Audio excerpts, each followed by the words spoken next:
सभी दर्शकों का हमारे YouTube चैनल पर बहुत बहुत स्वागत है। तो आज से हम नई पहल कर रहे हैं और ये हमारा पहला वीडियो होगा। आज इस वीडियो में बात करने वाले हैं कलयुग से संबंधित कुछ 5 कड़वी और सच्ची बातें। महाभारत के समय की बात है। पांचों पांडवों ने भगवान श्री कृष्ण से कलयुग के बारे में चर्चा की और कलयुग के बारे में विस्तार से पूछा और जानने की इच्छा जाहिर की कि कलयुग में मनुष्य कैसा होगा, उसके व्यवहार कैसे होंगे और उसे मोक्ष कैसे प्राप्त होगा। इन्हीं प्रश्नों का उत्तर देने के लिए भगवान श्री कृष्ण कहते हैं, तुम पांचों भाई वन में जाओ और जो कुछ भी दिखे वह आकर मुझे बताओ, मैं तुम्हें उनका प्रभाव बताऊंगा। पांचों भाई वन में गए। युधिष्ठिर महाराज ने देखा कि किसी हाथी की 2 सूंड हैं। यह देखकर बहुत आश्चर्य हुआ।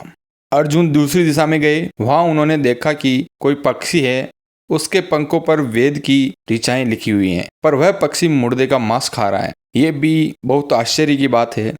भीम ने तीसरा आश्चर्य देखा कि गाय ने बछड़े को जन्म दिया है और बछड़े को इतना चाट रही है कि बछड़ा लहूलुहान हो जाता है। भीम को भी बहुत आश्चर्य हुआ। सहदेव ने चौथा आश्चर्य देखा। सहदेव ने देखा कि 6-7 कुएं हैं और आसपास के कुओं में पानी है, किंतु बीच का कुआं खाली है। बीच का कुआं गहरा है फिर भी खाली है, उसमें पानी नहीं है। उनको भी बहुत आश्चर्य हुआ।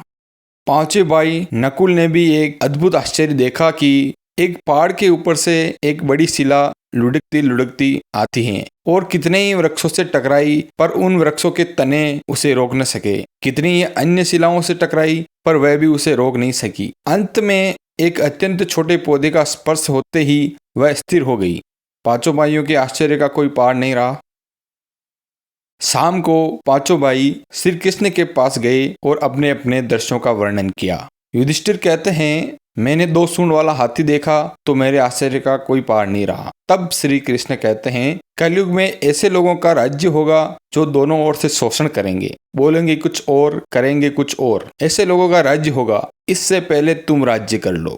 अर्जुन ने आश्चर्य देखा कि पक्षी के पंखों पर वेद की ऋचाएं लिखी हुई हैं और पक्षी मुर्दे का मांस खा रहा है। इसी प्रकार कलयुग में ऐसे लोग होंगे जो बड़े बड़े पंडित और विद्वान कहलाएंगे, किंतु वे यही देखते रहेंगे कि कौन सा मनुष्य मरे और हमारे नाम से संपत्ति कर जाए। संस्था के व्यक्ति विचार करेंगे कि कौन सा मनुष्य मरे और संस्था हमारे नाम से हो जाए। हर जाति धर्म के प्रमुख पद पर बैठे व्यक्ति विचार करेंगे कि कब किसका श्राद्ध है। चाहे कितने भी बड़े लोग हो, किंतु उनकी दृष्टि तो धन के ऊपर ही, अर्थात धन रूपी मांस के ऊपर ही रहेगी। ऐसे लोगों की बहुतायत होगी जो परधन को हरने और छीनने को आतुर होंगे। कोई विरला ही संत पुरुष होगा। भीम ने तीसरा आश्चर्य देखा कि गाय अपने बछड़े को इतना चाट रही है कि बछड़ा लहूलुहान हो जाता है, अर्थात कलयुग का आदमी शिशुपाल हो जाएगा। बालकों के लिए इतनी ममता करेगा कि उन्हें अपने विकास का अवसर ही नहीं मिलेगा। किसी का बेटा घर छोड़कर साधु बनेगा तो हजारों व्यक्ति दर्शन करेंगे,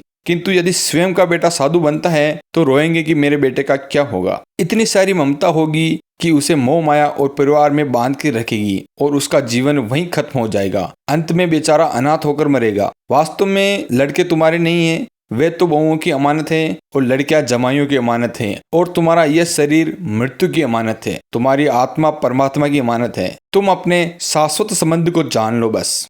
सहदेव ने चौथा आश्चर्य देखा कि 5-7 भरे कुएं हैं और उनके बीच में एकदम खाली कुआं है। कलयुग में धनी लोग लड़के लड़कियों के विवाह में, मकान के उत्सव में, छोटे बड़े उत्सव में लाखों रुपए खर्च कर देंगे, परंतु पड़ोस में यदि कोई भूखा प्यासा होगा यह नहीं देखेंगे उसका पेट भरा है या नहीं। दूसरी ओर मौज मौज में शराब कबाब फैशन और व्यसन में पैसे उड़ा देंगे, किंतु किसी के 2 आंसू पोंछने में उनकी रुचि नहीं होगी, और जिनकी रुचि होगी उन पर कलयुग का प्रभाव नहीं होगा, उन पर भगवान का प्रभाव होगा।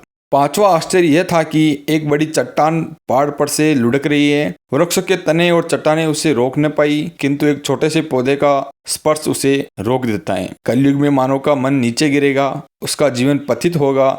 यह पतित जीवन धन की शिलाओं से नहीं रुकेगा, नहीं सत्ता के वृक्षों से रुकेगा, किंतु हरि नाम के एक छोटे से पौधे से, हरि कीर्तन के एक छोटे से पौधे से मनुष्य के जीवन का पतन होना रुक जाएगा। तो आज की इस वीडियो में इतना ही। मिलते हैं अगले वीडियो में। जय श्री कृष्ण।